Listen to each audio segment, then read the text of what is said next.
You know, when I was 18, I went to Australia and I met people who were recently involved with an Indian guru. And through them, I began reading his work and getting involved in meditation and practices. And essentially, what his path of spirituality, it's the bhakti path. And it's very much about devotion, which is quite feminine. But at that time, I was quite goal-oriented. And I had an idea like, this is it, spirituality. And, oh, this is what my life is for. That is why I'm here. Well, you know, I'm going to be enlightened like yesterday.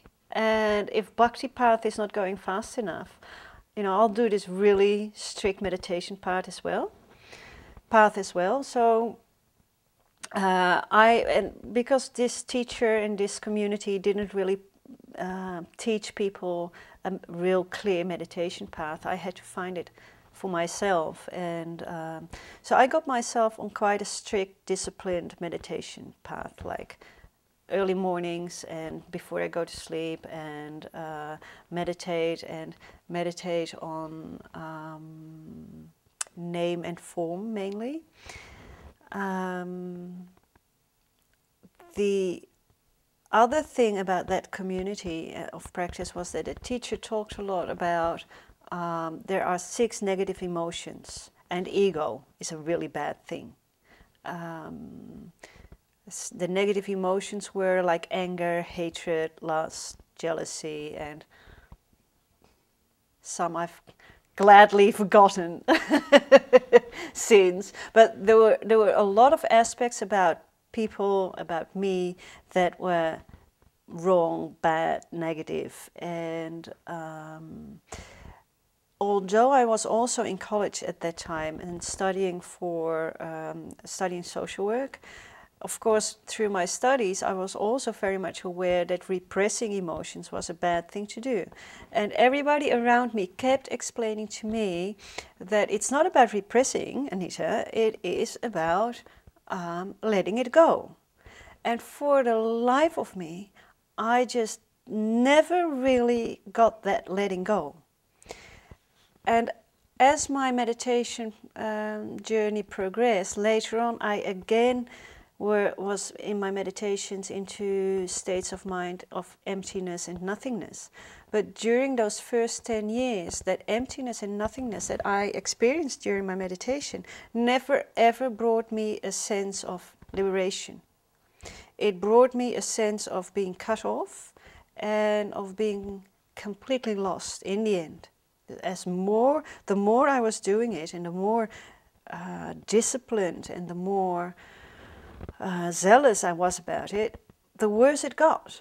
And it brought me to a state of mind in the end where I was even slightly suicidal. You know, I was so cut off from every source of life and source of energy that I was depressed. It was difficult to get out of bed. And that was not just the meditation. It was a combination of a lot of factors that are stress factors, and that if you read literature about it, one of each of those factors is enough to bring somebody to burnout. And so it was a combination of all of that. It was about, I think, the second or the third time that a car stopped right in front of me. Because I had taken up the habit of crossing a road without looking. Because due to my spiritual beliefs, of course, I couldn't go and commit suicide. But it would have been really nice if a car would have done it for me. So I'd crossed the road without looking. And I think it was by the third or the second time that happened that I thought, this is not the first time. I'm doing this quite a lot. And this needs to stop. And in my way of thinking, that also was like a failure. Because a real, true practitioner gives up his life in order to gain liberation. And you know, there was this story of a seeker who went to look for a teacher, and the teacher wouldn't accept him as his student, so he threw himself off the cliff, and then he was miraculously saved, or I don't know whatever happened that helped him go and attain liberation. So those ideas were like in my head, and at that time I just needed to get my emotional household in order. So I stopped all my practice. I got myself into therapy.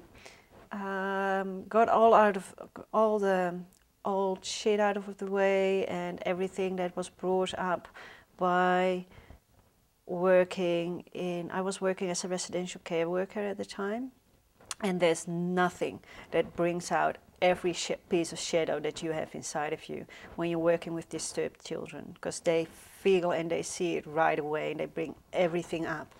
And so I was continuously confronted, and here I was with my ideal of being this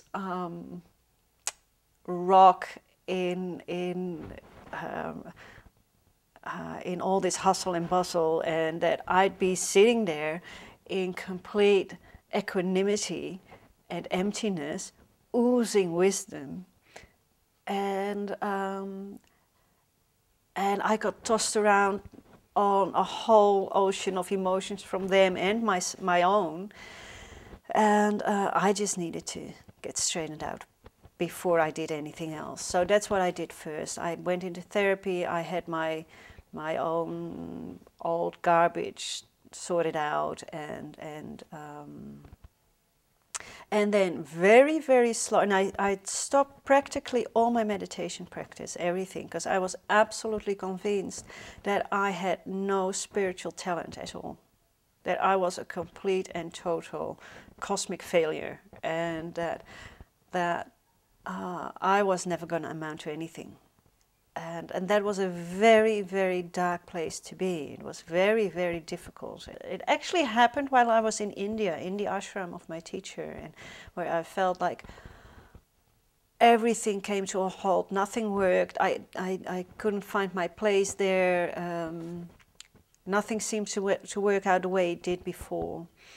And it was just one big dissolution. And when I came back, I just needed to get myself sorted out, get my ideas straightened out. I just couldn't handle that. Letting go of ego and letting go of emotions like anger and whatever, but not suppressing it, which never worked for me. So the first thing I learned during therapy was to not suppress my anger and to see it as a signal, to see it as a teacher, to give it its place, to embrace it, basically. So I went through a whole process of embracing my ego, embracing my pain, embracing my anger. And I fought with my anger a lot, because I'm quite a temperamental person, and it had never had any place, not in my family. Like, you know, little girls are not angry, are soft spoken, they're modest, they're sweet, they're kind, and it's all of that I was not. You know, not ever. It was not ever one of the things that if anybody talks about Anita, nobody will ever come up with, oh, she's such a sweet lady. It's just not the first thing that comes up. And I just needed to find what was essential about me. And I remember that at some point I sat at home, I sat on the couch, I was watching TV, and at some point I thought, I am meditating. Why not turn off the TV, do one thing at a time, and spend some time meditating?